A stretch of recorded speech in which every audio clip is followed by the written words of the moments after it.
presentar en esta ocasión al licenciado Luis Miguel Krasovsky, que nos va a hacer el favor de hacer una exposición sobre acciones colectivas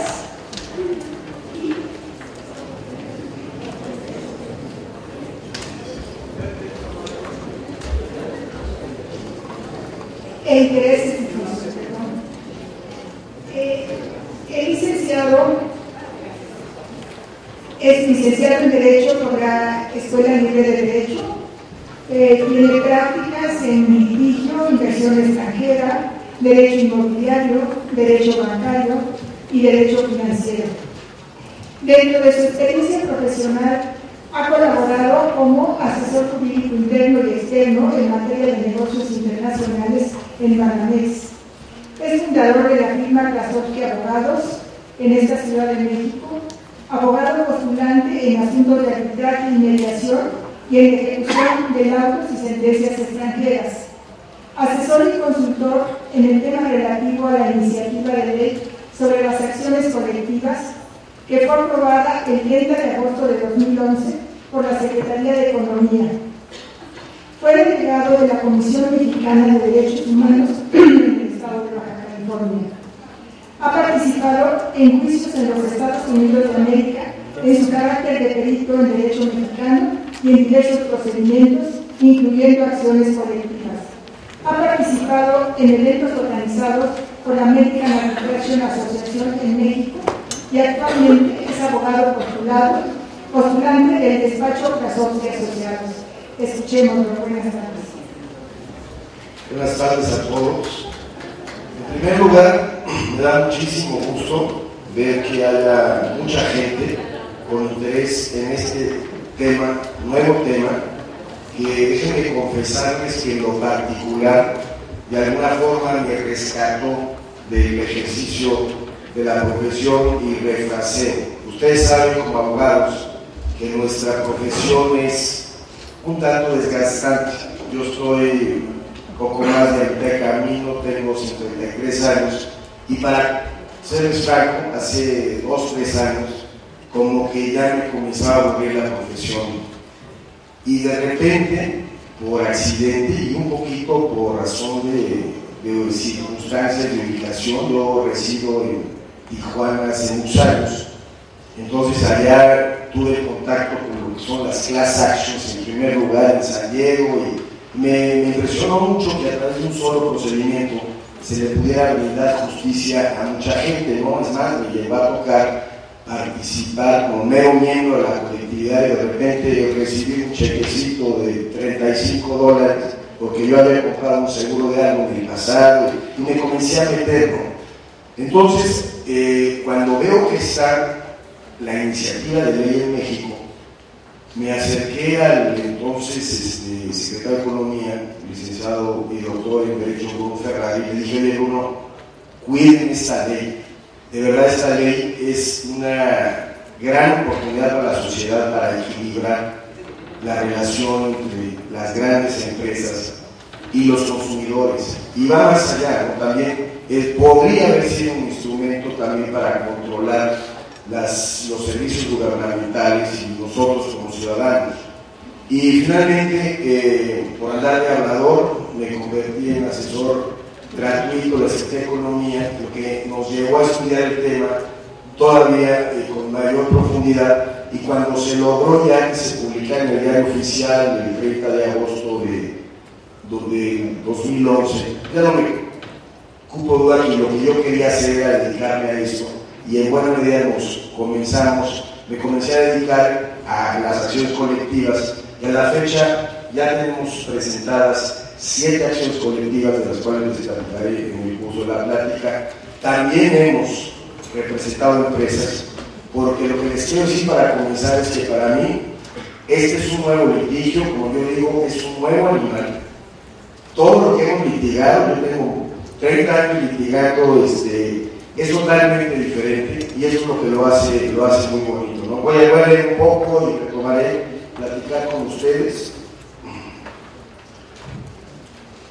Bueno, los derechos difusos o colectivos son un nuevo producto de las ideologías más avanzadas de finales del siglo XX. Buscan proteger al medio ambiente, la seguridad social, acceso a los servicios gubernamentales y a los consumidores por medio de órdenes judiciales aplicables a grupos amplios como un todo. Estos derechos son una nueva categoría de derechos sustantivos, una abstracción creada por científicos legales enfocada a las necesidades contemporáneas de una sociedad de masas. Lo cual ahora es una cita que hago de una sentencia de un tribunal unitario ya en materia, resolviendo unos de esos asuntos, pero la verdad me gustó mucho cómo lo manejó. Dice: los intereses colectivos o difusos son los pertenecientes a todos los miembros de una masa o grupo de la sociedad, sin posibilidad de fraccionarse en porciones para cada una, ni de defensa mediante las acciones individuales tradicionales, ni de ejercerse aisladamente, o bien que siendo factible su separación, la prosecución de procesos singulares por más o por una o más personas carece de incentivos reales, tanto por resultar más costosos los procedimientos empleados que la reparación que se pueda obtener, como por su falta de idoneidad para impedir a futuro los abusos denunciados a favor de toda la comunidad de afectados. Esto tiene lugar generalmente en relación a medidas o estrategias desplegadas contra grupos sin organización ni representación común, como la amplia gama de consumidores, o con las afectaciones al medio ambiente en los que se perjudican los intereses de todos los ciudadanos en general. Me gustó mucho esta definición, esta referencia que hizo este tribunal unitario, porque para hablar claro, o sea, en parte, en buena medida, los asuntos colectivos van a ser aquellos que antes de hacerlos nosotros en forma individual, nos haría más caro el caldo que las albóndigas. O sea, un esfuerzo, si yo estoy tomando un camión o un avión y ahí hay un abuso y nos cobran X cantidad de más, el uno solo hacer esa reclamación no tiene un sentido real, no tiene un sentido económico, pero si juntamos a los cientos, miles o millones de personas, entonces ya hace un sentido, ¿no? O sea, ahorita nomás, por ejemplo, ya tenemos entabladas 12 demandas en contra de Telcel, ya les platicaré por qué, en las cuales potencialmente estamos representando 65 millones de personas, que son la totalidad de los usuarios que tiene esta empresa.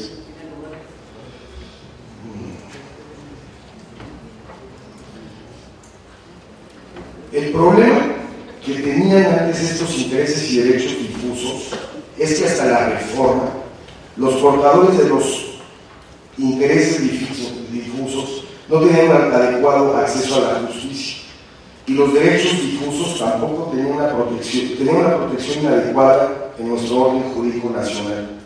O sea, realmente no estaban tutelados, y eso es lo que nos hace nuevo hoy día, ¿no? Solamente como un mero antecedente, sí se encuentra desde el derecho romano antecedentes de estos derechos difusos y su protección en algunas instituciones como en las salubritas y en la res publica, etc. Solamente mencionar que ya desde el derecho romano se contemplaba esto, ¿no? Antes de la reforma de agosto de 2011, las acciones colectivas a favor de los consumidores tenían como único representante a la Procuraduría Federal del Consumidor. En otras palabras, la Profeco tenía el monopolio del ejercicio de las acciones colectivas. Pero la realidad es que por muchos años no lo ejerció, y vamos a hacer, en los últimos años, en esta última administración, ya comenzaron a ejercitar algunas acciones colectivas y con mucho éxito.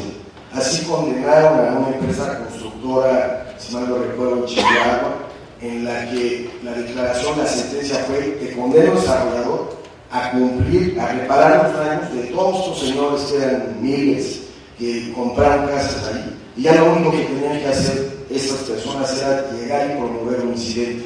También obtuvieron sentencias en materia de algunas reclamaciones contra unas líneas aéreas.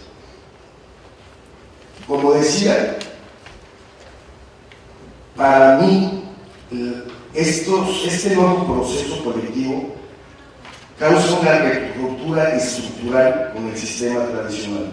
O sea, si algún trabajo nos ha costado, no solamente a un servidor, sino a los jueces, etc., es que siempre vamos a recurrir a la práctica, a lo que hemos hecho antes, pero en este caso es verdaderamente un obstáculo para poder litigar estos asuntos o resolverlos como juez, la experiencia que ya tenemos.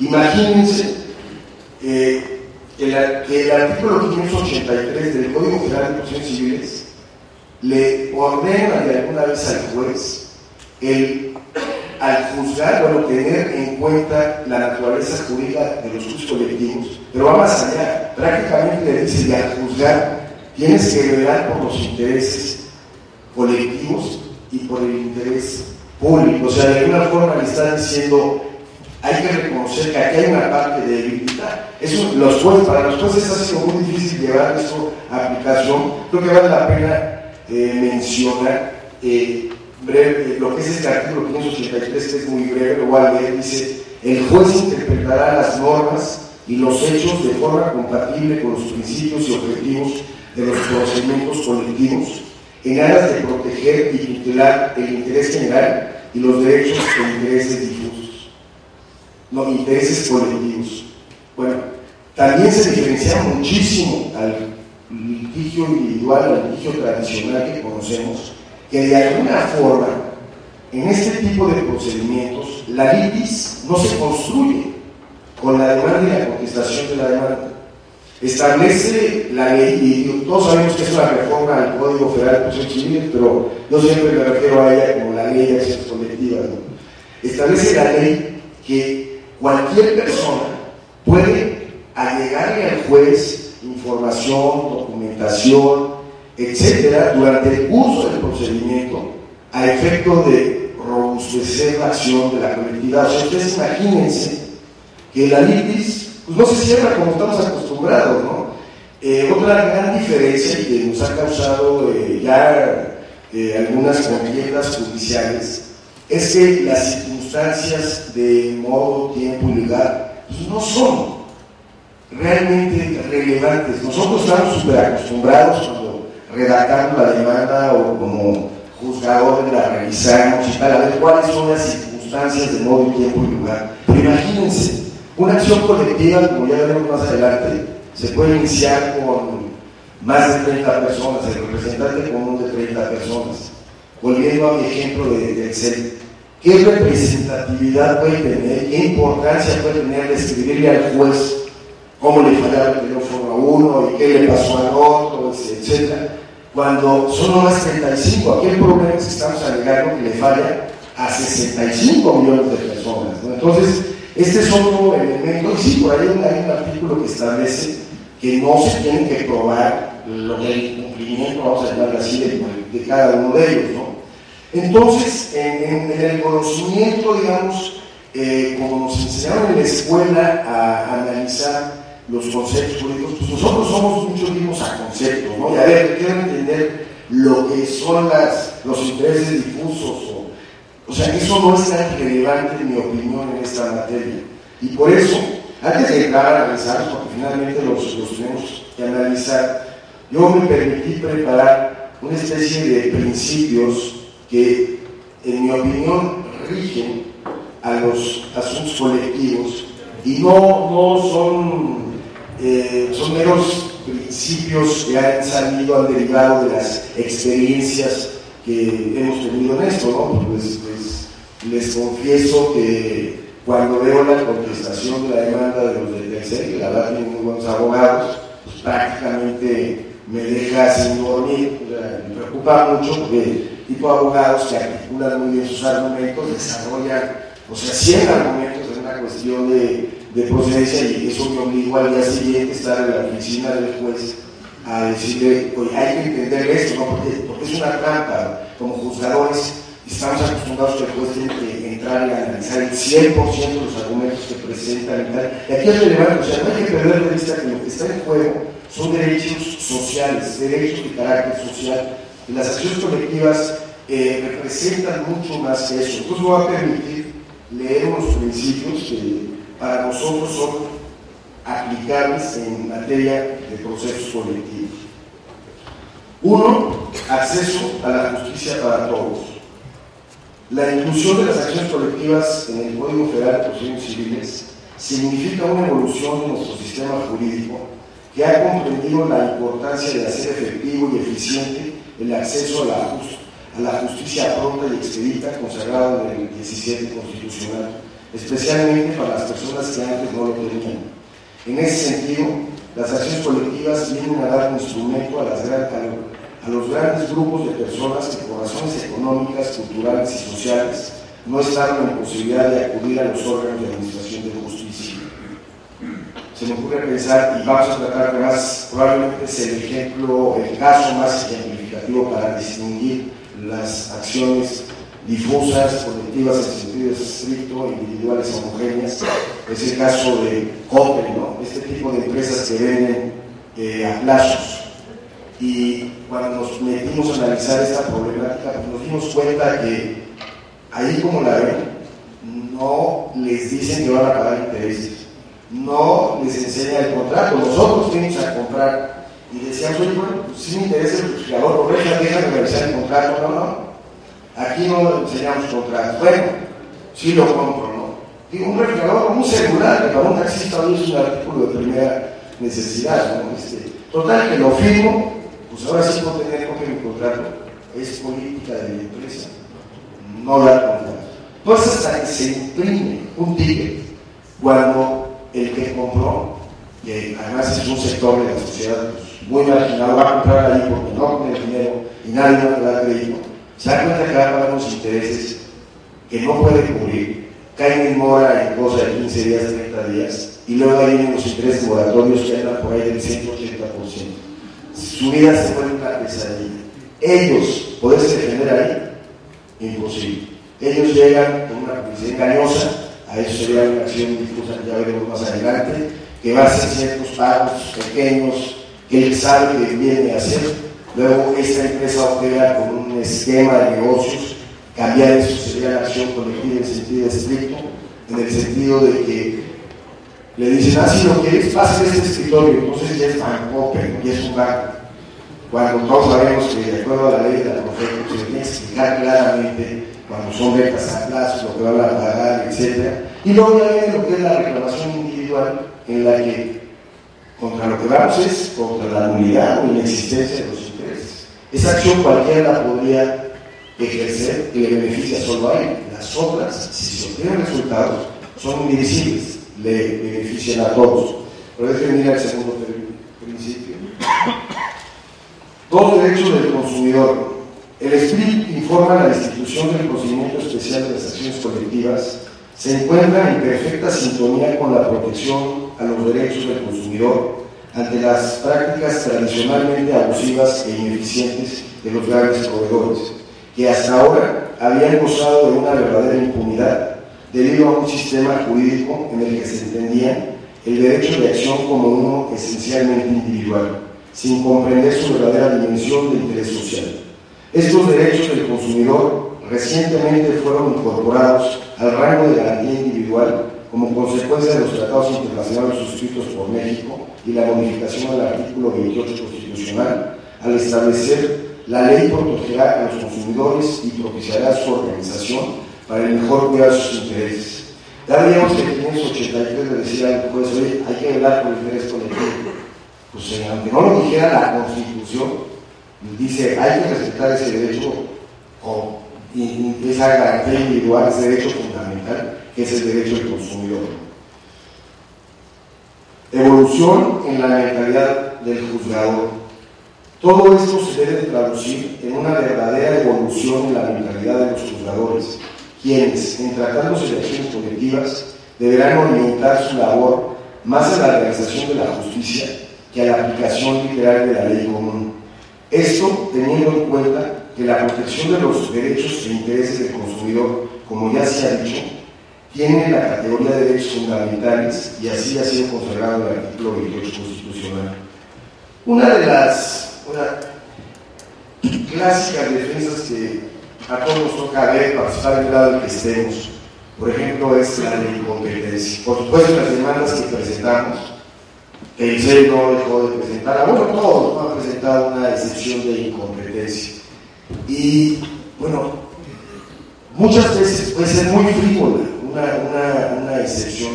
Y la verdad es que yo lo que le digo a los jueces es que lo que decidas va a afectar, en este caso, a 65 millones de personas. O sea, normalmente se le da curso y aquí ya pasamos por ese paso y la historia desafortunadamente fue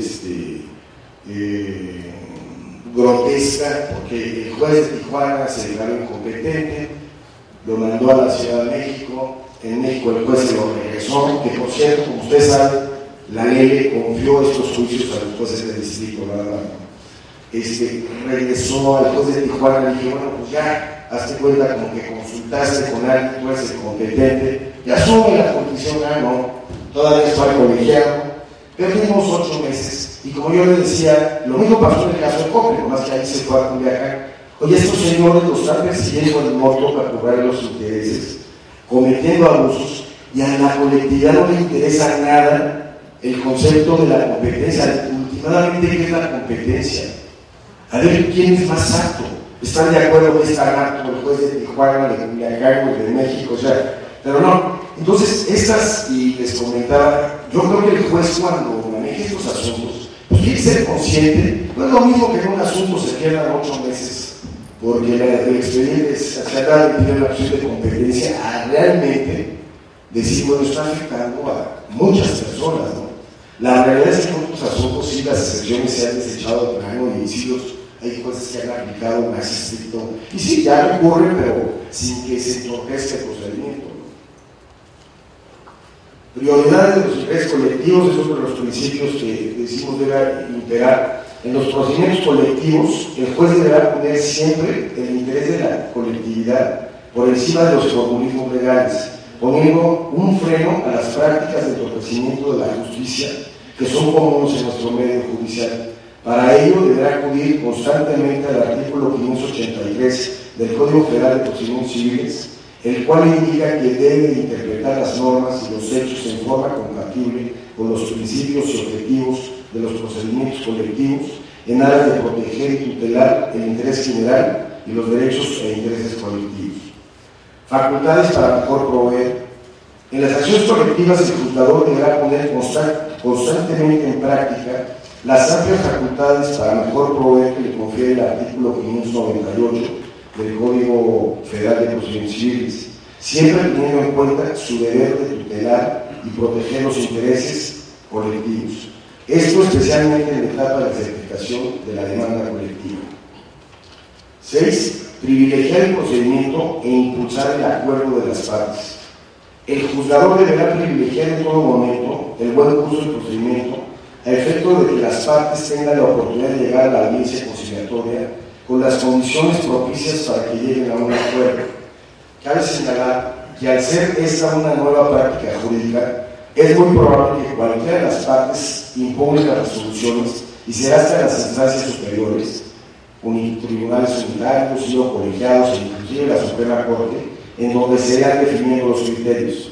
Conforme a lo anterior, salvo en el caso de demandas notoriamente improcedentes, las demandas deben ser admitidas privilegiando la posibilidad del acuerdo de las partes, que es la forma que concluyen más del 90% de los juicios colectivos en otros países con larga experiencia en la materia. Estamos diciendo hay que privilegiar el proceso. Si tienes duda, pues vamos para adelante, ya lo van a recurrir, que definan allá arriba. Pero una cosa muy importante, los asuntos pueden ser muy riesgosos para las demandadas. O sea, si estos señores de Coppel saben que engañan a sus clientes, si esos señores de Telcel saben que lo están cobrando 150% de más, y yo ahorita les platico de eso, si estos señores saben que el servicio es malo, potencialmente el asunto le puede representar una condena de millones de personas. Entonces, en Estados Unidos, por ejemplo, una vez que pasa esta etapa de certificación de la demanda, que en realidad es una admisión de la demanda, el 99% de los asuntos se arreglan, o sea, llega una transacción en cosas de semanas, tanto por el riesgo que lleva uno como por el beneficio que le representa a ambas partes. No cabe duda que lo más conveniente en este tipo de juicios pues es un convenio de transacción Por ejemplo, en el caso de Telmex y de Telcel, nosotros le estamos reclamando que nos devuelvan lo que corresponda, porque de acuerdo a un estudio de la OCDE, que es este organismo internacional muy importante que dirige Gurría, un mexicano, nos dijo que Telmex nos viene cobrando 200% de más de lo que cobra cualquier otra compañía telefónica en los países miembros de la OCDE, pero son países tipo México, ¿no? España, Francia, Chile, Estados Unidos, 200% de más. Y en el caso de la telefonía celular nos cobran el 150% de más. Entonces ellos lo saben eso, o sea, nos vienen cobrando de más. Entonces, al momento que se certifique la demanda, que en el caso de Telcel ya tenemos una vez certificada, entonces es inteligente y platicando y adelantando, estamos ya en pláticas de negociación. Yo lo que le estoy diciendo como representante común, devuélvenos el 20%. El 20% de lo que hemos pagado de más por los últimos 3 años y medio. O sea, nuestra prestación es la cantidad que determinen peritos. Pero bueno, si queremos llegar a un arreglo, vamos por el 20%, ¿no? Y en fin, no sabemos lo que va a suceder, pero no me cabe duda que siempre en un juicio, y especialmente en nuestra naturaleza, una transacción es lo más conveniente para ambas partes. Dimensión al prestigio del Poder Judicial. Las acciones y procedimientos colectivos vienen a significar para el Poder Judicial Federal la oportunidad de poner aún más de relieve su alta misión de administrar justicia y dar testimonio de que en nuestro país los procedimientos judiciales pueden ser más eficientes y eficaces en el logro de su cometido, evitando para ello las trampas y medidas dilatorias que suelen utilizar los abogados en nuestro medio judicial y que solo buscan alejar a los juzgadores de la aplicación justa y expedita de la norma al caso concreto. Las acciones colectivas proveen la oportunidad de administrar justicia a miles y hasta millones de personas desde un solo procedimiento o expediente. O sea, yo no me cabe duda que es una gran oportunidad de reivindicar el concepto de administración de justicia. Todos nosotros sabemos, que somos abogados y defendemos lo que hacemos, pero cuando platicamos con la gente que está allá afuera, ya nadie quiere la administración de justicia. O sea, mucho menos que sea gratuita y expedita, hay que pagar un abogado, o sea, nadie quiere la justicia. Ustedes imagínense que a través de un expediente, sin que le cueste un peso a la gente, podamos devolverle a la gente, o quitarle un problema a la gente, o reembolsarle a la gente, en un solo expediente sin costo alguno, lo que corre, o sea, que se obtengan esas prestaciones reclamadas, ¿no? La gente va a comenzar realmente a creer en la administración de justicia. Da fuerte el calorcito, ¿verdad? Una dimensión social. El juzgador, en el decidir cualquier cuestión dentro de los procedimientos colectivos, debe estar consciente de que su resolución potencialmente afectará a cientos, miles o millones de personas, por lo que debe ser muy celoso de velar por el buen curso del proceso y la consecución efectiva de la justicia. Que bueno, ya habíamos tocado ese tema. Establecer precedentes. La institución de las acciones colectivas, por su novedad en nuestro sistema jurídico, prácticamente carece de antecedentes, razón por la cual el juzgador debe estar consciente de la gran oportunidad y a la vez responsabilidad que significa que sus decisiones establecerán precedentes y darán la pauta a la generación de criterios que serán aplicados en la resolución de juicios colectivos futuros. Flexibilidad de criterio y publicidad. El derecho es una creación humana dinámica y en constante adaptación a las situaciones que el presente impone a la sociedad. Ante un número de consumidores inimaginablemente grande, en un mundo donde los grandes conglomerados empresariales dominan todos los aspectos de los mercados, el derecho debe adaptarse para seguir siendo un instrumento de desarrollo y paz social. Los juicios colectivos son esencialmente públicos, por lo que frente a la colectividad y el público en general, el juez no tiene la obligación de guardar el sigiloso secreto acostumbrado, sino por el contrario, está obligado a dar la debida publicidad al proceso y compartir su criterio con la colectividad aún antes de tomar sus determinaciones. En esto también es totalmente diferente, ¿no? O sea, todos sabemos, los jueces no nos dicen nada, nosotros abogados guardan este secreto, pero aquí es diferente, o sea, son juicios que afectan a muchas personas, cualquiera puede llegar a platicar con el juez. Nosotros estamos convencidos que estos juicios deben de ser de alguna forma públicos, y la forma de llevarnos el juez es, y vamos a ver más adelante, ahorita probablemente lo más interesante que tenemos y la pelea más fuerte que tenemos en estos juicios tiene que ver con la publicidad, pero se los dejo para más adelante. Ahora sí vamos a entrar tantito, muchas gracias, a ver qué son los derechos e intereses difusos, colectivos, y los intereses de incidencia colectiva. Pasemos pues a analizar los derechos difusos y colectivos, respecto de los cuales el artículo 580 y siguiente del Código de Procedimientos, le voy a decir el Código Federal, ya sabes que es de procedimientos civiles, establecen los elementos básicos de estos derechos e intereses colectivos, el tipo de acción que los tutela, las materias en que proceden las acciones, las personas legitimadas para promoverlas, los requisitos de procedencia, las causales de improcedencia, el objeto y fin que pretende cada acción, para después detallar el procedimiento especial que es novedoso y moderno, cuyo objetivo es el proteger los derechos de las masas consumidoras frente a las grandes empresas y a las colectividades que se ven afectadas en cuestiones del medio ambiente. Las acciones colectivas que se pueden promover en nuestro derecho están clasificadas en tres tipos: acción difusa, acción colectiva en sentido estricto y acción individual homogénea. Estos tres tipos de acciones son las procedentes para tutelar los derechos e intereses colectivos. Para entender los tres tipos de acciones colectivas, hay que entender primero los derechos que tutela cada una de ellos.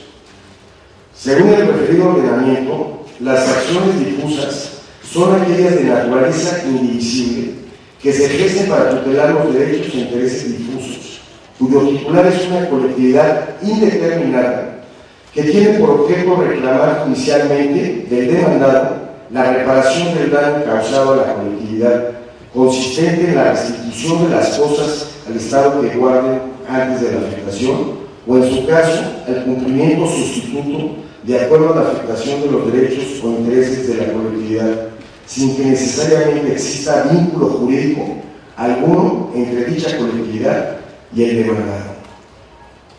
Vamos a pensar en un ejemplo. No tengo constancia porque nosotros no lo manejamos, pero sé que ya presentaron una demanda difusa de esta naturaleza.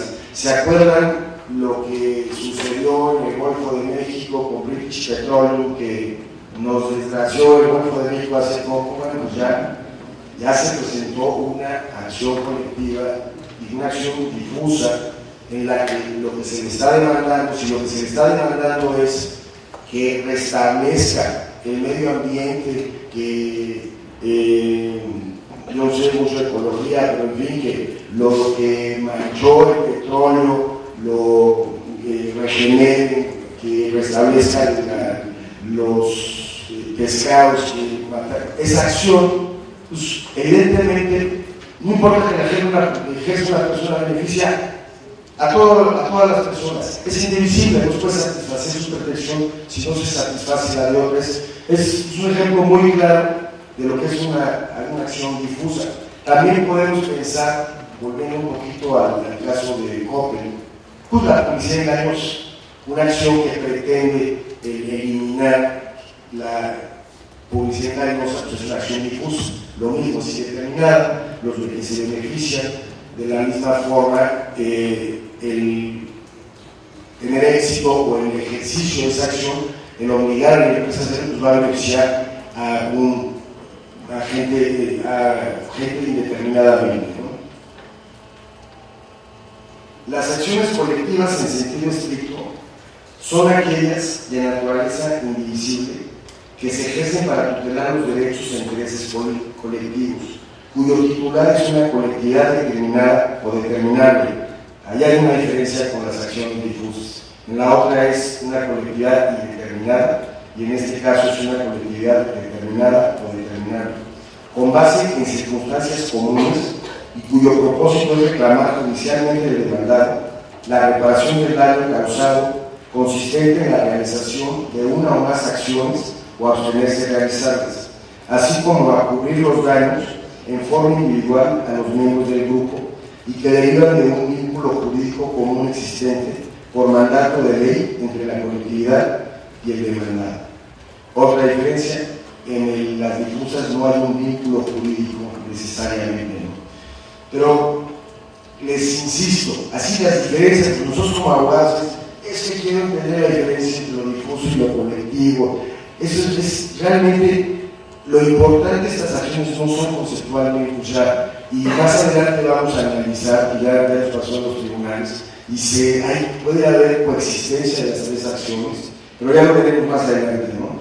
Bueno, ejemplos de esto, pues ya mencionábamos, bueno, qué chulada, que uno le pueda demandar a alguien el tener que realizar, el que realice una acción determinada o que deje de hacerla, ¿no? O sea, en este caso que hablamos de compra, oye, deja de tener tu banquito dentro de tu empresa engañando a la gente, cambia tu modelo de negocio.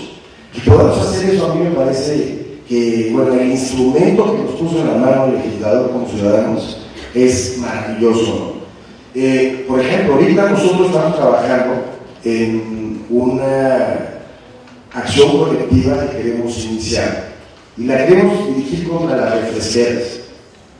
México tiene el primer lugar de obesidad infantil.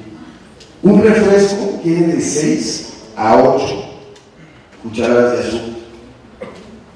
La Pepsi-Cola además tiene el 78% del mercado de la comida chatarra. Yo no sé, sus hijos, amigos, nietos, a mí lo que me impresionó, iba a comenzar el fútbol, al final mi hijo de 17 años dice: papá, dame chance, ponle pausa, déjame ir a la tiendita por mis papitas. O sea, el cuate no iba a disfrutar el fútbol si no tenía sus papas y el chile y leche y eso.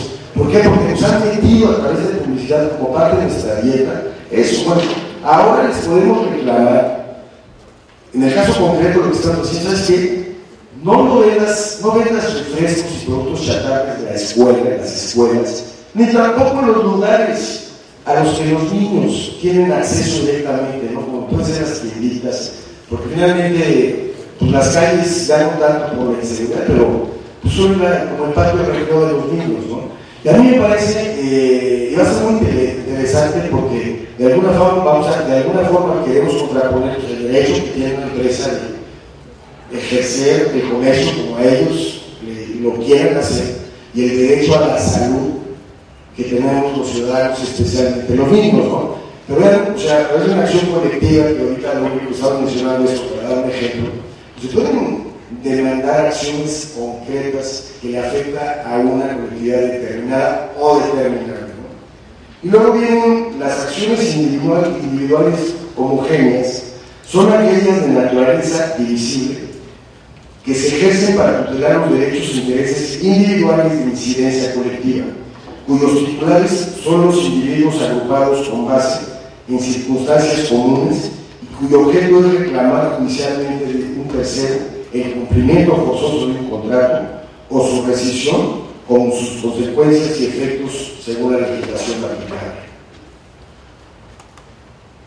O sea, este tipo de acciones son lo más parecido a lo que conocemos nosotros del litigio tradicional, pero son de incidencia colectiva, le aplican a muchas personas, por eso hablábamos, son el tipo de acciones de que pues yo peleando solito le va a salir muy caro, no va a poder, pero si nos juntamos mucho ya hace sentido, ¿no?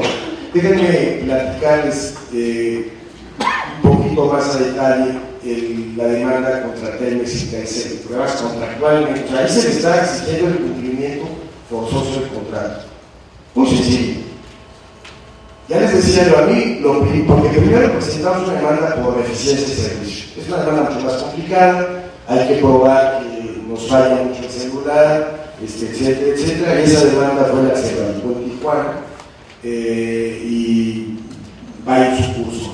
Pero ya presentada esa demanda, viene este estudio de la OCDE, que no sé si alguno de ustedes lo ha visto, y bueno, me parece como un abuso grotesco que estos señores nos vengan cobrando 200% de más en la telefonía fija y 150% de más en la telefonía celular. Para serles franco, yo siempre había sido como admirador del señor Slim, o sea, es decir, se siente bonito que un co-ciudadano sea de los hombres más ricos del mundo, ¿no? O sea, pero cuando me enteré que se ha hecho rico a costa de nosotros mismos, pues ya no me cayó tan bien, la verdad, ¿no?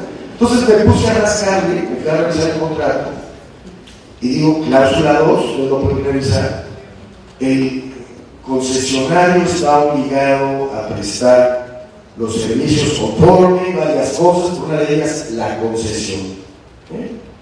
Me fui a revisar la concesión y me encuentro lenguaje suficiente, claro que no tan contundente como a todos los abogados nos gustaría que dijera así expresamente, pero sí lenguaje como el concesionario está obligado a realizar las inversiones necesarias para efecto de brindar a sus usuarios precios competitivos internacionalmente.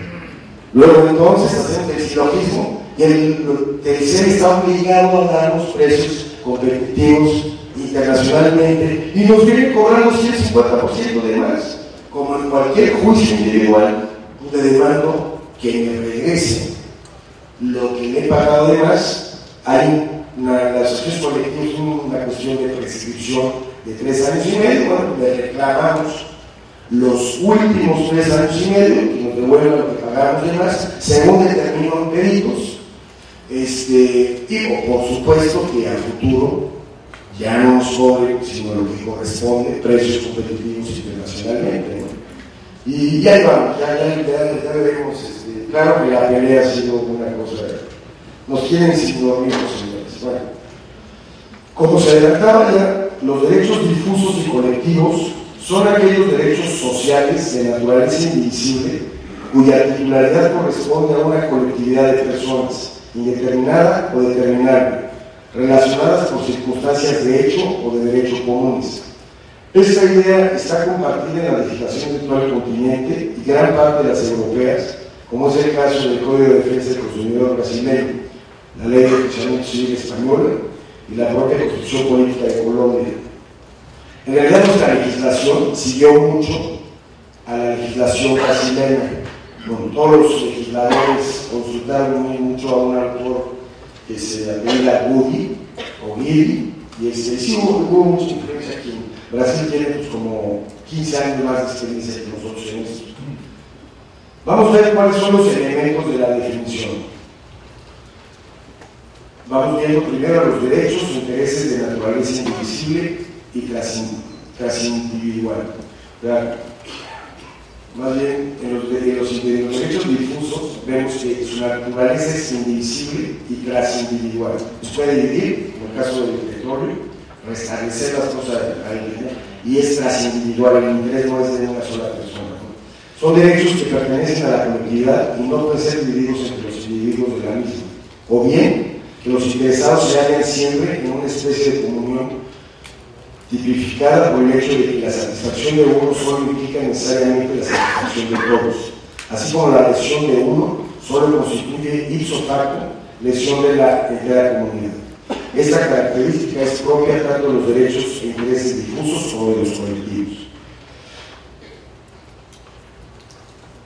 Y es que traigo aquí un índice, pero en el caso de derechos e intereses cuya titularidad corresponde a una colectividad de personas, determinado o determinable, este elemento varía acorde al tipo de derecho. Si es el difuso, estamos ante el supuesto de que su titular pertenece a un número de personas indeterminado, las cuales no tienen una relación entre sí o con el demandado. Sin embargo, si nos encontramos ante derechos o intereses colectivos stricto sensu, este número de personas sí puede ser determinado o determinable, debido a que son personas que se encuentran agrupadas entre ellas y tienen un vínculo jurídico con la demandada por haber celebrado un acto que los lleve a caer en una hipótesis normativa de similar o idéntica naturaleza.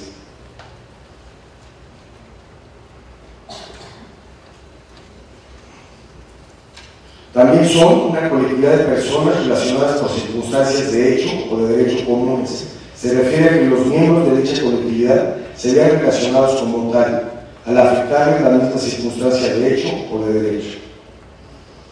Vamos ahora a ver los elementos de los derechos e intereses individuales o de incidencia colectiva. Estos intereses son accidentalmente colectivos. Los elementos o características de este tipo de derecho colectivo son los siguientes: derechos e intereses de naturaleza divisible, debido a que son los mismos derechos individuales conocidos como derechos subjetivos.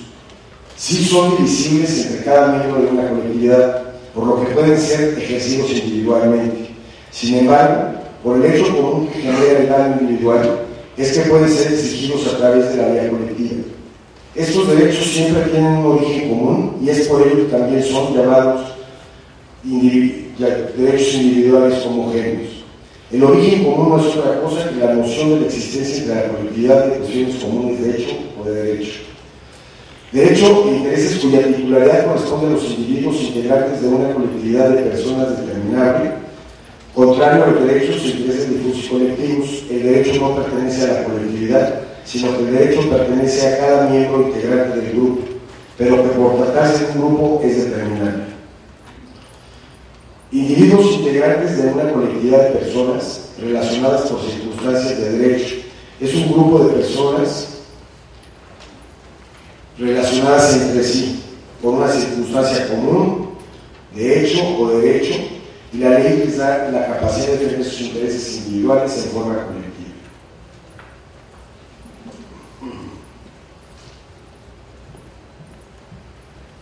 Les digo que la lectura luego se torna un poco aburrida, pero es que hay que estamos acostumbrados a los elementos dejar el comando de tiempo, porque yo sí quisiera tocar ahorita lo que han sido unos puntos muy importantes en lo que hemos venido haciendo, por lo que yo creo que me voy a saltar, más allá de repetir la materia, el objeto de estos asuntos, pero si les parece, voy a saltarme a platicar casi una cuestión, y yo creo que nos va a llevar a entender muy bien qué son estos tres diferentes derechos, acciones colectivas, y lo más importante, sobre todo el carácter social que las mismas deben de tener. O sea, aquí una de las cuestiones que analizamos es si puede haber coexistencia de los tres tipos de acciones. Y esto ya nos cuestionamos, y resulta que y voy a usar el ejemplo de Popper, que ya se familiarizaron ustedes para entender, y la realidad es que el representante común que inicialmente inició esta acción, pues uno de su interés primordial era eliminar los intereses, ¿no? El atender su problema de adeudo que tenía y que no podía pagar. Pero luego nos cuestionamos cuando, eso se logra a través de esta acción, pero a ver, queremos también proteger a la gente para que no vaya a la empresa a comprar engañada. O sea, nos vamos contra la publicidad engañosa. Esto es una acción, incluye una acción difusa.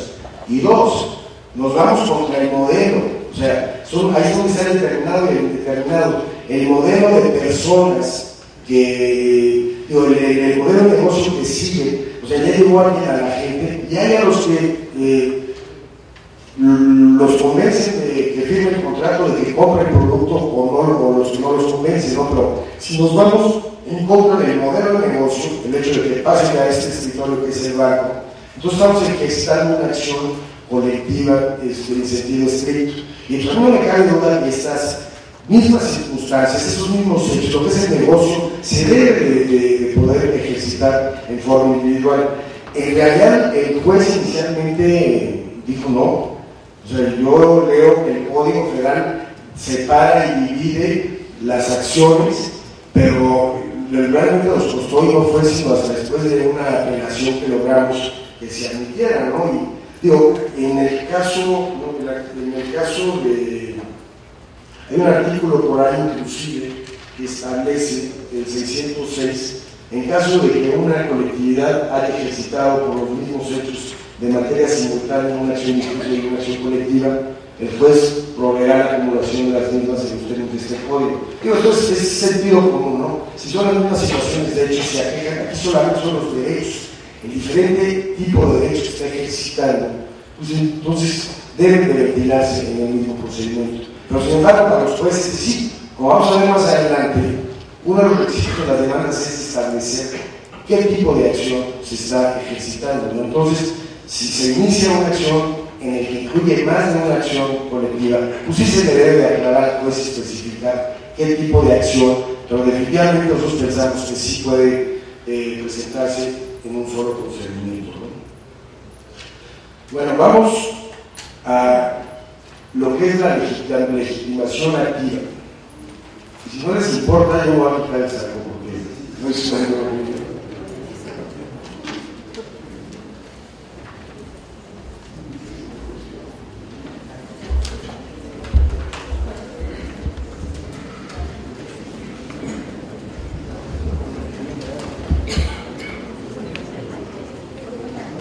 Como veíamos antes, que la Profeco por mucho tiempo tuvo el monopolio de las acciones colectivas y prácticamente con la nueva reforma, con la nueva ley de acciones colectivas, ahora la legitimación al proceso se la da la ley a tres tipos de personas, por decirlo así. Uno, las autoridades gubernamentales, la Profeco sigue teniendo, la Profepa, como por ustedes saben, las acciones colectivas se limitaron a cuestiones de relación entre proveedor y consumidor y a cuestiones también ambientales.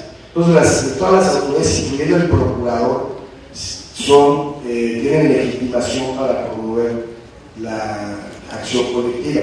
Y también se establece que un representante común de una colectividad de más de 30 personas puede promover una acción colectiva.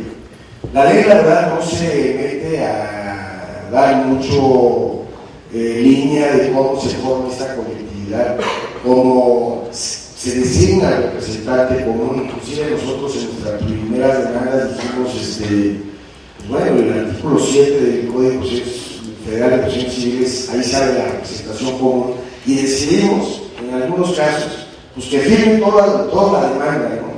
Y en la demanda hacemos la designación del representante común y todo lo que también se establece como otro requisito para formarse esa colectividad, que cada individuo, cada miembro de la colectividad debe de manifestar expresamente su deseo de ser parte de la demanda colectiva, ¿no? Entonces, también para acreditar que existe esa colectividad, pues acompañamos un escrito firmado por cada uno de los interesados manifestando su voluntad de ser parte de esta acción colectiva, ¿no? Ya más adelante, en realidad,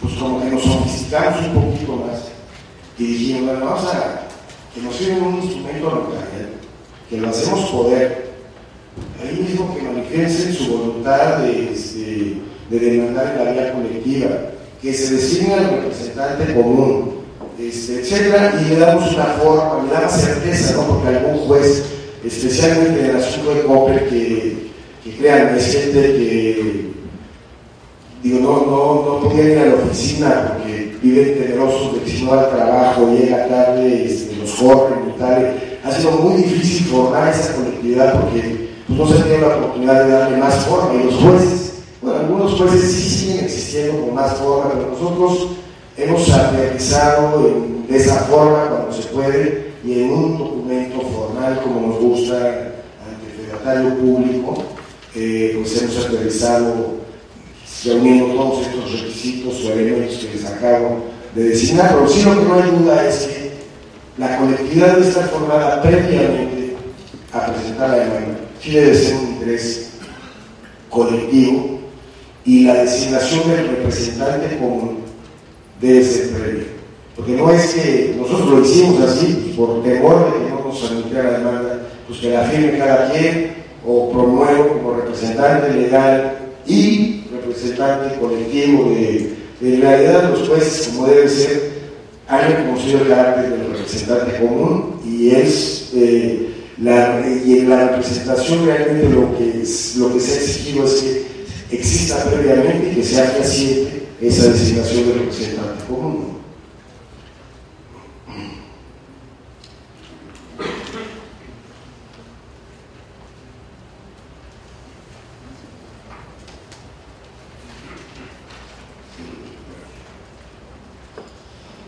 Bueno,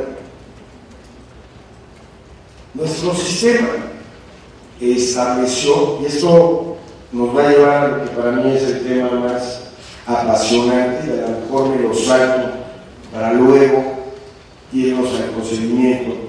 Nuestro sistema escogió lo que se llama el sistema opt-in, en el cual el que quiera ser miembro de esa colectividad, el que quiera ser miembro de la demanda, se tiene que adherir.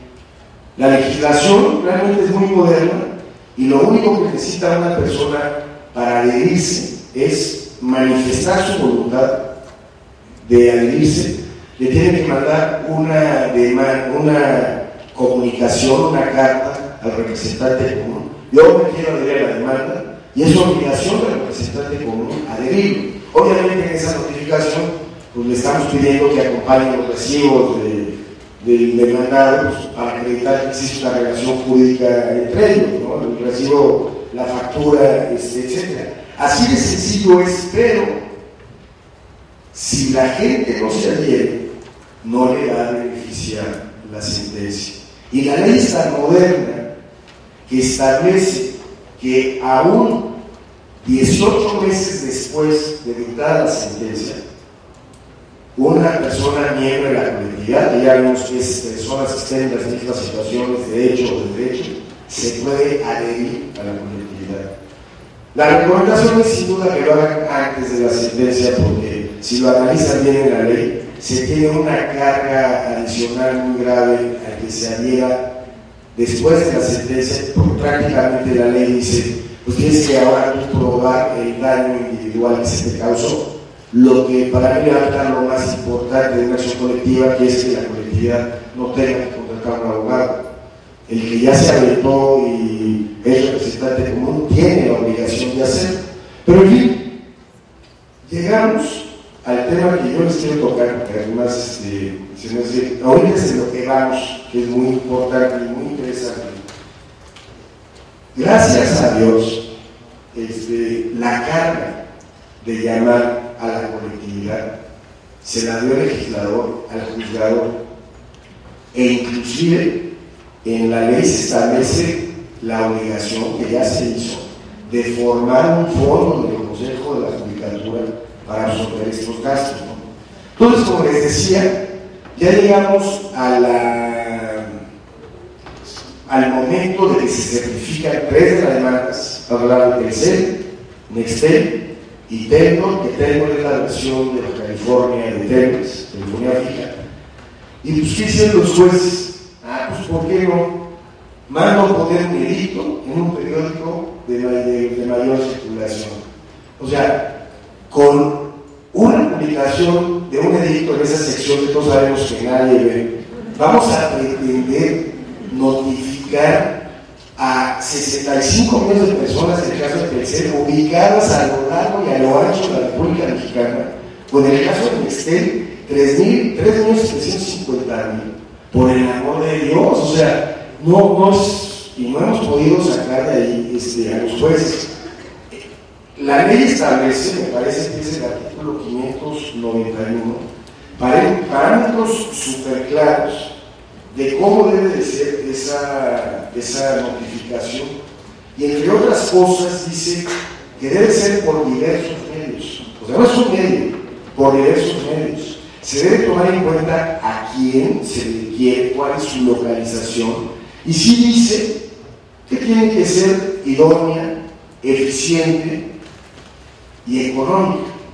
Entonces, ustedes creen que con el edicto en exceso, por cierto, salió, se está cumpliendo con eso. Y vean la verdad es que yo sí le presenté un memorándum al juez que se molestó mucho, muy respetuoso yo la verdad sí, pues sí quería yo como convencerlo, pero decía, oye, piensen un poquito en la responsabilidad que el juez puede tener.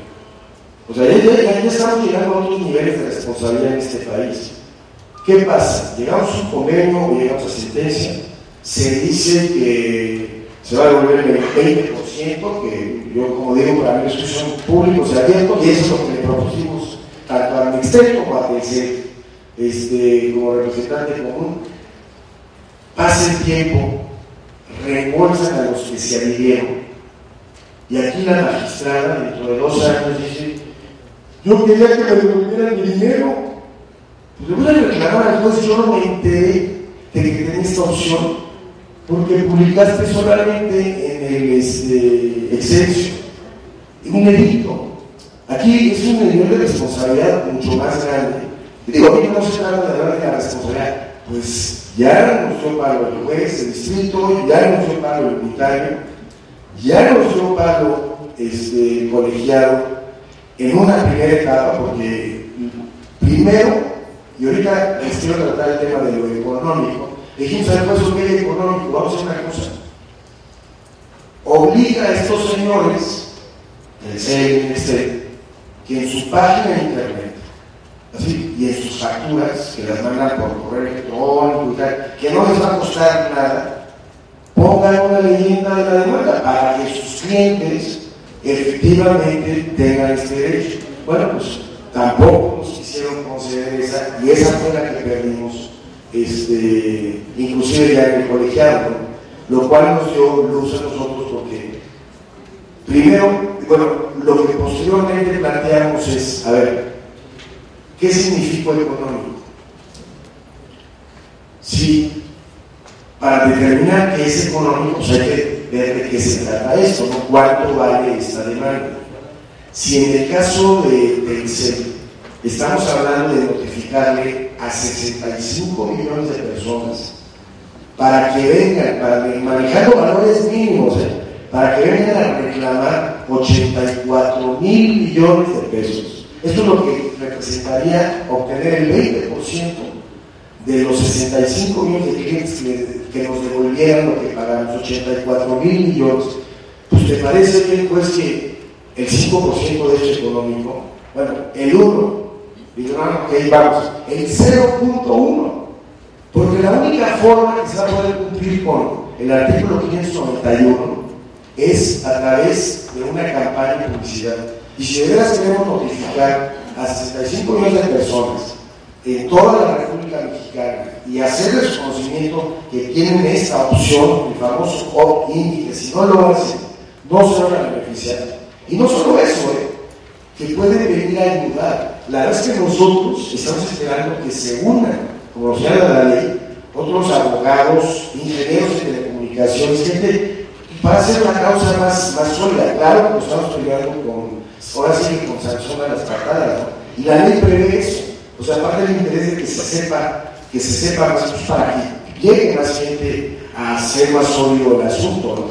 Pero sin embargo, no estamos, ahora nos estamos pensando solicitar en este amparo que acabamos de promover la acción de la Corte, vamos a ver si lo logramos.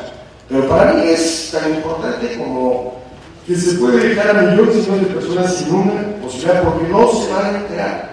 El otro tema es que ha frenado muy poco, o sea, el mexicano no tenemos la cultura de la autodefensa, esa es la verdad. Nos da en parte, hay empatía, algunos miedos, ¿no? Y si me cortan el celular, o sea, no existe esa cultura, pero mucho menos si quien está obligado a hacerse los saber no se los informa, ¿no? Pero en fin, vamos a hablar un poquito del procedimiento.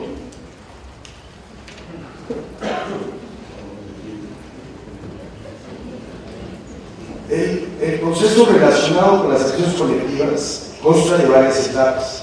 La primera es la calificación por parte del juez de distrito, quienes son los competentes para conocer los asuntos del cumplimiento de los requisitos de procedencia de la demanda. Esta etapa comprende desde la presentación de la demanda, la lista que el juez otorga al demandado por un término de 5 días para que manifieste lo que a su derecho convenga, y la certificación misma, que conforme al artículo 590 debe verificarse entre los 10 días de desahogada la vista, pudiendo el propio juez prorrogar dicho plazo por 10 días adicionales. Bueno, este es el primer comentario. 5 días para los demandados para contestar la demanda no es nada. No es contestar la demanda, lo que van a contestar son argumentos para convencer al juez que no califica para ser un asunto colectivo.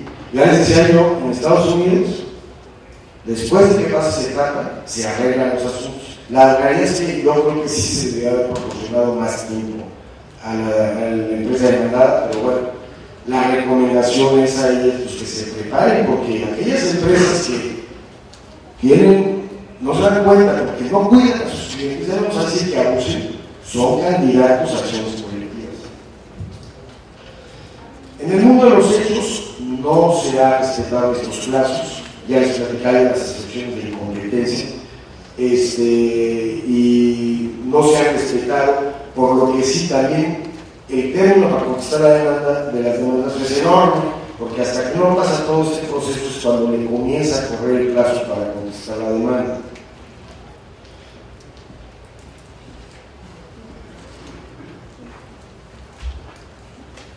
Yo creo que la mejor forma de revisar esta etapa, pues prácticamente es revisando directamente 4 articulitos que son los que rigen, ¿no? Son los que se basan tanto los jueces como los abogados de una y otra parte para determinar si es procedente la acción colectiva. Y estos aspectos relevantes se refieren a la legitimación activa, la representación adecuada, los requisitos de la demanda, los requisitos de procedencia de la legitimación de la causa y las causales de improcedencia de la legitimación del proceso.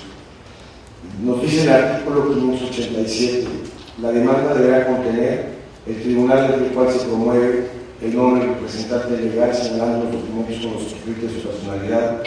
En el caso de las acciones colectivas en sentido estricto y las individuales homogéneas, los nombres de los miembros de la colectividad promoventes de la demandada. Y perdón, cuando hablamos de legitimación, se me omitió mencionarles que también la otra parte que puede promover acciones colectivas son las sociedades con fines no lucrativos debidamente inscritas ante el Consejo de la Judicatura.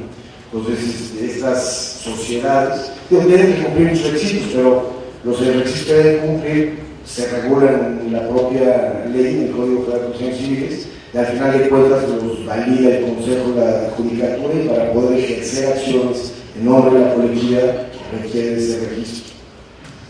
Los documentos con los que la actora acredita su personalidad de conformidad con este título, el nombre y domicilio del demandado, la precisión del derecho difuso, colectivo, individual, homogéneo que se considere afectado, el tipo de acción que pretende promover, las pretensiones correspondientes a la acción, los hechos en que funde sus pretensiones y las circunstancias comunes que comparta la colectividad respecto de la acción que se intente, los fundamentos de derecho, en el caso de las acciones colectivas en sentido estricto individuales homogéneas, las consideraciones y los hechos que sustenten la conveniencia de la sustentación por la vía colectiva en lugar de la acción individual. ¿Cómo vamos de tiempo? Porque yo tenía idea de comentar estos artículos, sigo leyendo, pero me dijiste que las preguntas y respuestas deben ser una parte importante. Y ya vamos una horita. ¿Me sigo con esto?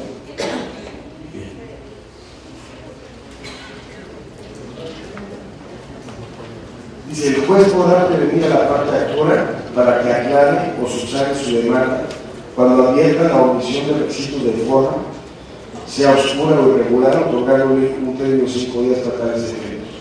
El juez resolverá si desecha de plano la demanda en los casos en que la parte actora no desahogue la pretensión, no se cumplan los requisitos previos en este título, o se trate de pretensiones infundadas, frívolas o temerarias.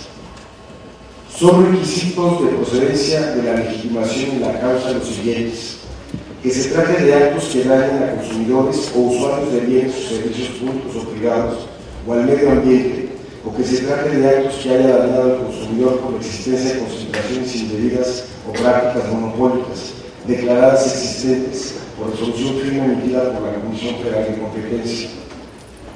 Imagínense la CFE, ya habrá acciones colectivas contra la CFE, que verse sobre cuestiones comunes de hecho o de derecho de los miembros de la colectividad de que se trate, que existan al menos 30 miembros de la colectividad en el caso de las acciones colectivas en sentido estricto individuales homogéneas, que exista coincidencia entre el objeto de la acción ejercitada y la afectación sufrida, que la materia de la litis no haya sido objeto de cosa juzgada en procesos previos con motivo del ejercicio de las acciones tuteladas en este título, que no hayan prescrito la opción, que les comentaba que en este caso es de 3 años y medio la prescripción para ejercitar una acción colectiva.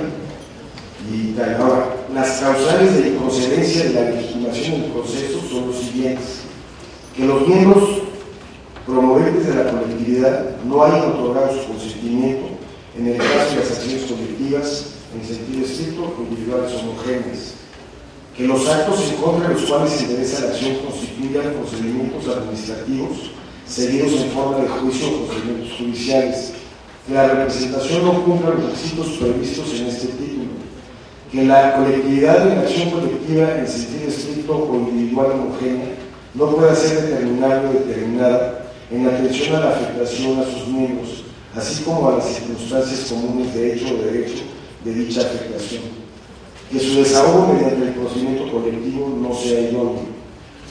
No, en la anterior, que a las dos suena así como la ley, pero una de las cosas que nos decían en el caso de las telefónicas,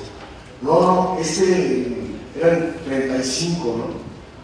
26 tienen el paquete de encuentres y el otro el paquete. Ya tienen entonces ellos querían encuadrar dentro de estas excepciones. Eso, bueno, su argumento hace sentido en la letra de la ley, ¿no? Que su desahogo mediante el procedimiento colectivo no sea idóneo, que exista independencia entre el mismo tipo de acciones, en cuyo caso procederá la acumulación de los términos previstos en este código. Este es otro caso, o sea, que fortalece la teoría que hablábamos de la coexistencia de las acciones colectivas. Porque esta regla de la independencia es muy clara, y lo que se pretende, si por ejemplo nosotros iniciamos una acción en Tijuana y alguien comienza en Mérida, igual, pues la acción en que se inició en ella se tiene que mandar a Tijuana. O sea, cualquier asunto, si es de naturaleza similar, se tendrá que acumular al primero que se presentó. Que las asociaciones que pretendan ejercer la legitimación del proceso no cumplan con los requisitos establecidos en este título.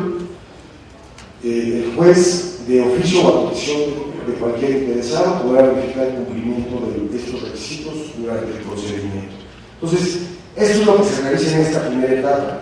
Como veíamos, estaba supuesto a todo pasar en 30 días, o sea, los 5 días de vista, el juez en 10 días, se podría dar 10 días más. En nuestro caso de Nextel, que presentamos la demanda en marzo, se certificó hasta agosto, y en caso de que el SEC les platiqué de toda esta cuestión de incompetencia, pero no fue grotesco, porque cuando presentamos la demanda en México, en el DF, porque ahí sí la jurisdicción era, o sea, el domicilio del demandado, porque incluía a colectividad de Guadalajara, Morelos y tal. No, ¿por qué no?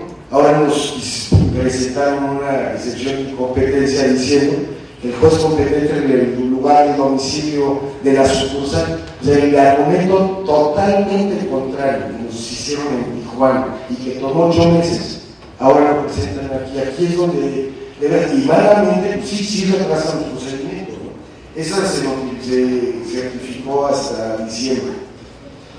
Vamos al resto de las etapas del proceso, una vez que ya está certificada, ¿no? Esta es la etapa de la admisión o desechamiento de la demanda, que se da una vez concluida la etapa de certificación. Esta resolución es apelable en el efecto devolutivo. El auto de admisión de la demanda deberá ser notificado al representante legal de la colectividad, quien deberá ratificar la demanda y además deberá notificarse a los miembros de la colectividad. Como conclusión de esta etapa, el juez notificará la acción al demandado, quien tendrá un término de 15 días para contestar la demanda.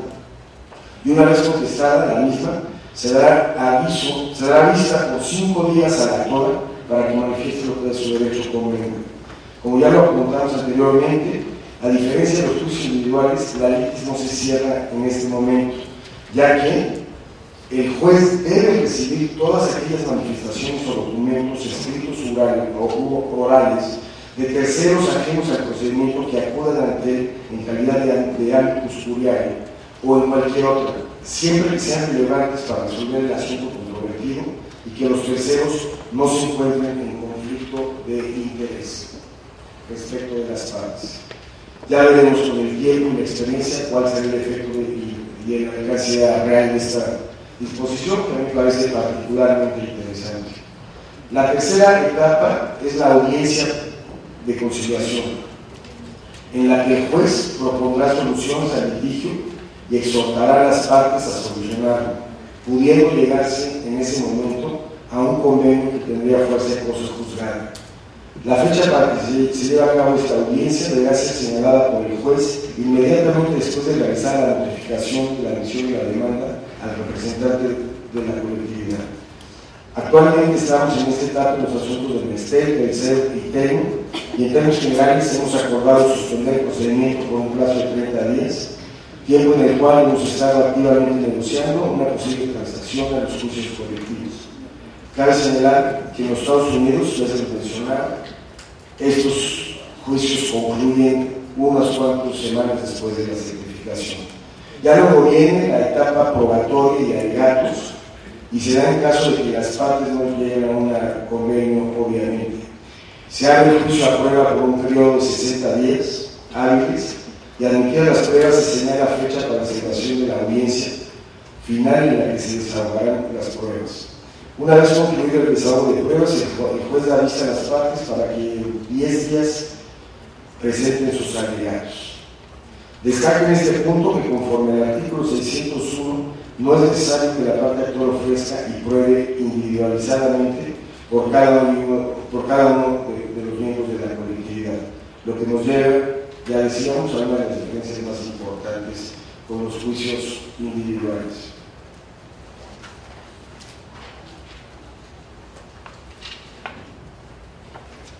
Lo anterior implica una gran responsabilidad. Vamos a estar hablando de la notificación, que es el tema que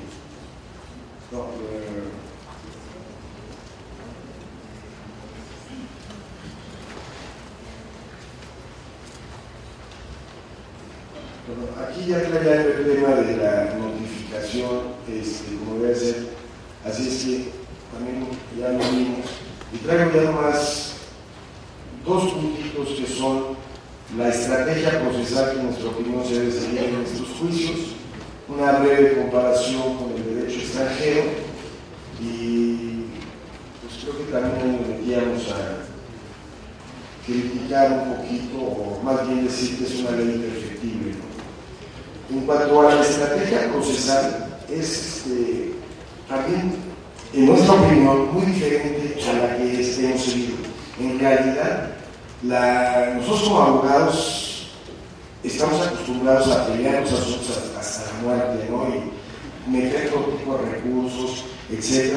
Pero realmente eso puede ser un grave error. Puede ser un grave error porque al final de cuentas los asuntos colectivos son, o pueden ser bolas de nieve que van creciendo, creciendo y creciendo. En países donde ya tienen mucha práctica de esta, se habla de juicios que se pierden ganando dinero, o se ganan perdiendo mucho dinero. Entonces, al atender estos asuntos, se debe tener en cuenta, o sea, en primer lugar, el peor escenario que le puede representar al demandado. Si yo soy demandado y estoy representado al demandado, pues a ver, ¿hasta dónde puede llegar esto? ¿Qué tan inteligente también? Un acto de humildad, ¿no? Como yo les dije a la audiencia, bueno, ustedes tienen que reconocer que han incumplido en cuanto a esto. Si no van a reconocer, no vamos a llegar a un arreglo. Puede ser que si ahorita lo reconocen, pues precisamente por la opt-in, la opción, pues se unan cientos de miles, no sabemos. Pero si esto crece, pues en el caso de crecer, nos podemos decir, imagínense la condena por los 65 millones de personas, ¿no? Entonces, además de la estrategia debe ser con una visión de negocio siempre al atenderla. Yo creo que el abogado, los abogados que manejen los asuntos colectivos deben ser abogados sólidos en obligaciones, en procesal, pero sí también tener abogados una visión de negocios, tener experiencia en la parte transaccional, porque es la otra parte que a mí me ha gustado mucho estos asuntos, implica muchos aspectos que no necesariamente lo jurídico es lo relevante, ¿no? Y finalmente,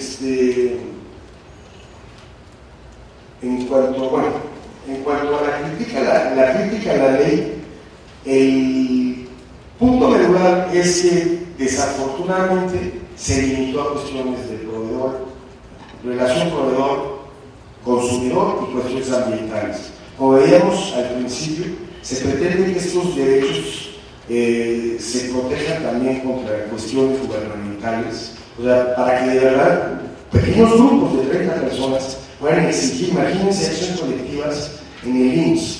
Digo, hay instituciones que funcionan muy bien, pero digo, si se está pagando un seguro, se tiene, obviamente no es procedente conforme a nuestra legislación, pero esperamos que en el futuro este tema se vaya ampliando, que vaya pregnando y que realmente también tutele otros intereses de otras personas y no solamente los relativos al consumo, ¿no? También la ley obviamente tiene problemas de redacción, estamos batallando en cuanto a su interpretación. Probablemente el mayor defecto es que por la defectuosa redacción limita mucho el concepto del daño, de los daños y perjuicios. Pero en fin, yo creo que es una ley perfectible. La verdad que yo aplaudo que se haya aprobado. Como les decía, estoy seguro que esto va a cambiar no solamente nuestra práctica jurídica, sino en la sociedad. Y invito a todos los abogados que se metan en las acciones colectivas, porque cada demanda que se presenta es una causa social. O sea, y vale la pena hacerlo. Eso sí, ya me lo saqué también en alguna representación. El representante común tiene una fuerte responsabilidad. Más de uno podría haber pensado, pues ya se arregle con Telcel y tal. Sí, pero piensen, si yo cometo como representante común un acto que, vamos a decir, lo que no me importa, como un buen padre de familias, como decían los romanos, cualquiera de los 65 millones miembros de esa colectividad ahora me lo puede venir a reclamar.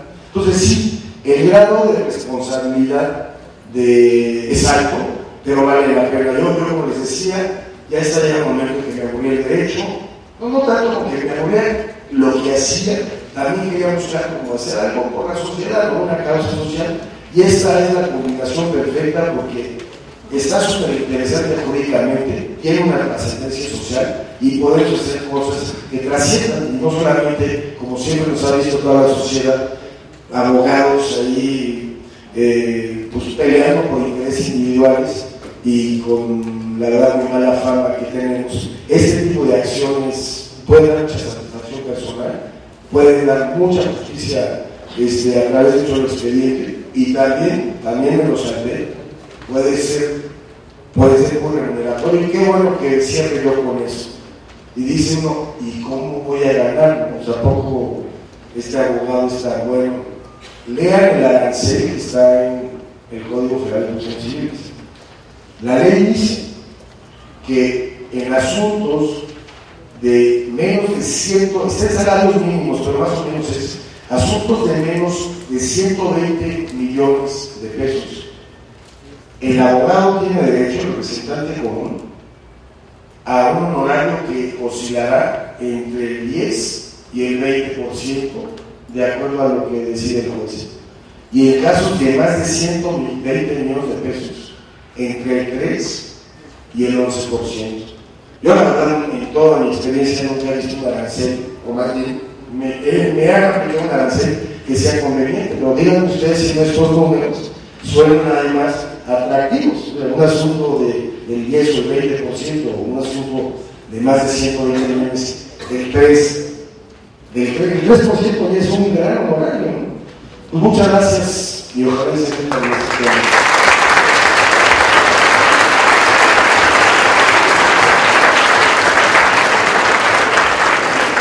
Antes de pasar a la ronda de preguntas, les recuerdo entregar sus tarjetones al finalizar esta participación, así como sus hojas de evaluación. Muchas gracias. Y damos paso a la ronda de preguntas. Magistrada, adelante.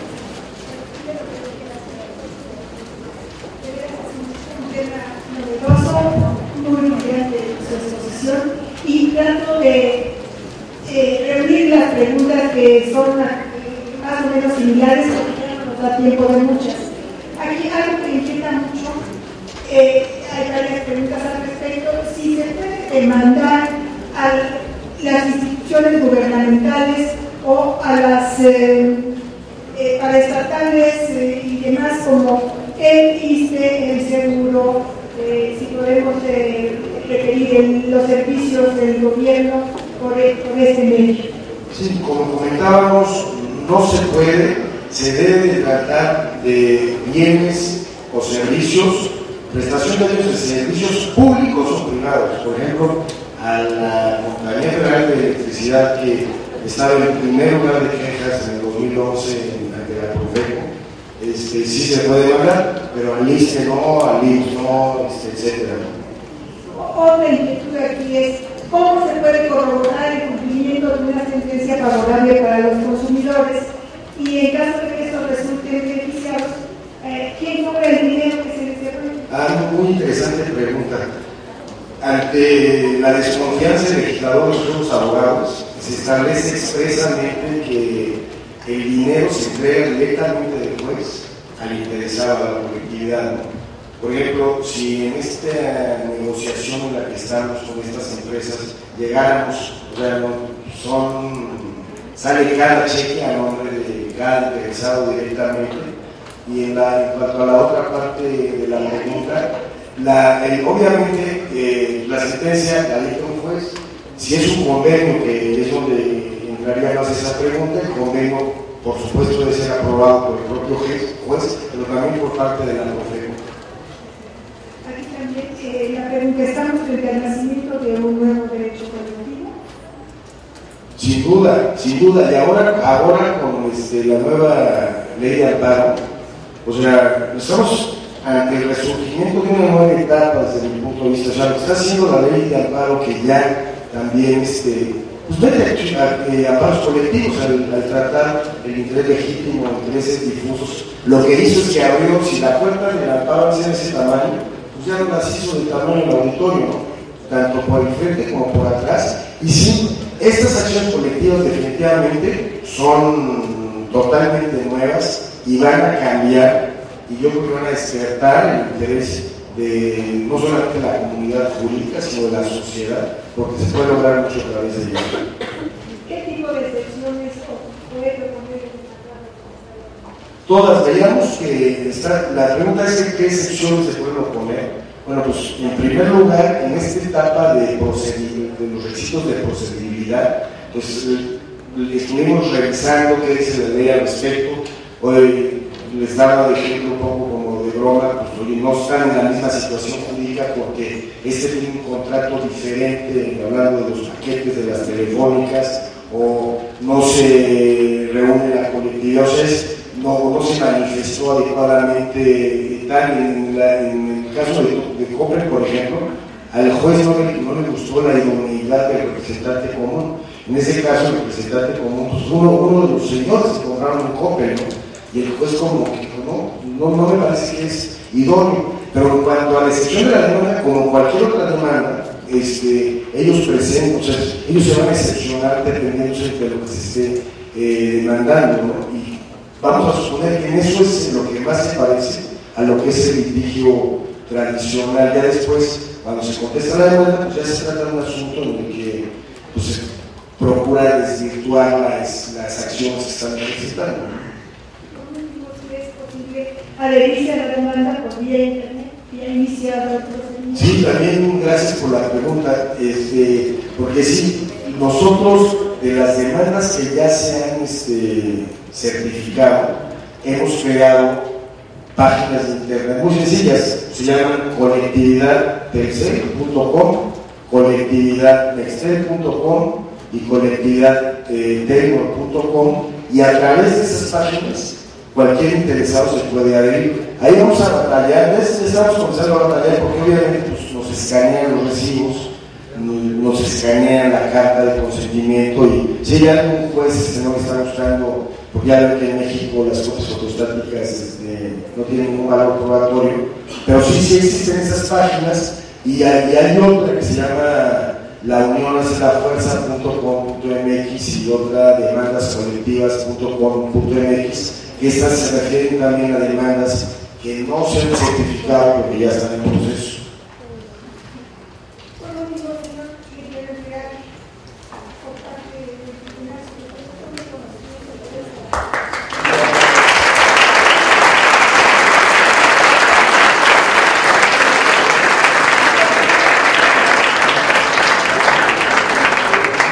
Agradecemos la presencia del licenciado Luis Miguel Krasowski y de la magistrada y comunista Alma Monroy por haber moderado la mesa, así como a todos ustedes, muchas gracias y buenas noches.